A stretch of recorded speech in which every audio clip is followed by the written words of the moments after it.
Properties of covalent compounds. When we're looking at the properties of covalent compounds, we have to think about the structure of a covalent molecule.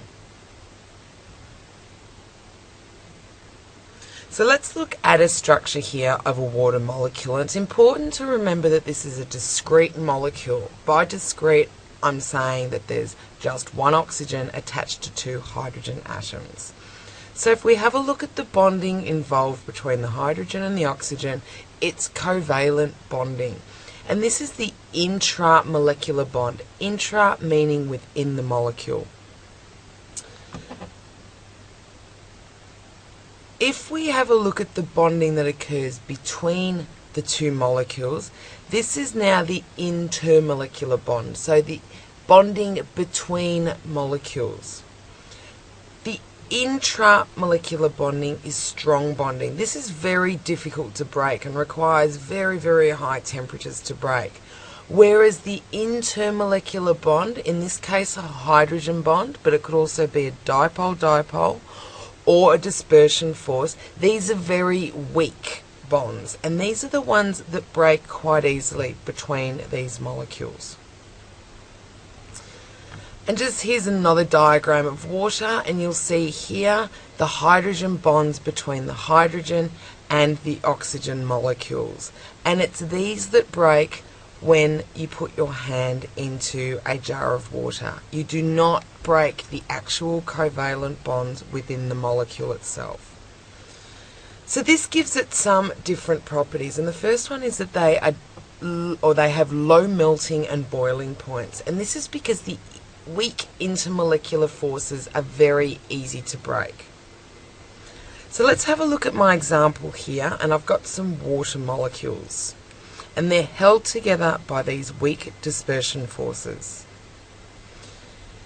Remember, the strong covalent bonds in these molecules stay together to maintain that molecule, but it's these weak intermolecular bonds that break apart. So if I apply a force, such as my hand going into this jar of water, you'll see that the molecules will move around and rearrange, and the intermolecular bonds have broken and they've reformed again. However, the covalent bonds were not disrupted at all. They never get disrupted. These molecules maintain their discrete molecular selves. So the strong covalent bonds always stay together. So most covalent molecules will occur as liquids and gases, and this is because of the weak intermolecular forces again. So if we look at oxygen here, these oxygen molecules are not attracted to one another. They just move around separately and remain discrete molecules. There is very little interaction except for dispersion forces, so it exists as a gas at room temperature. They do not conduct electricity. For something to conduct electricity, there needs to be free-moving charge, such as electrons or ions, and in this case, with covalent bonds, there's no free-moving electrons and no charged particles. If we have a look here at carbon tetrachloride, you'll see here are the electrons, and the electrons are shared, but they're not free to move. They're shared between these different atoms.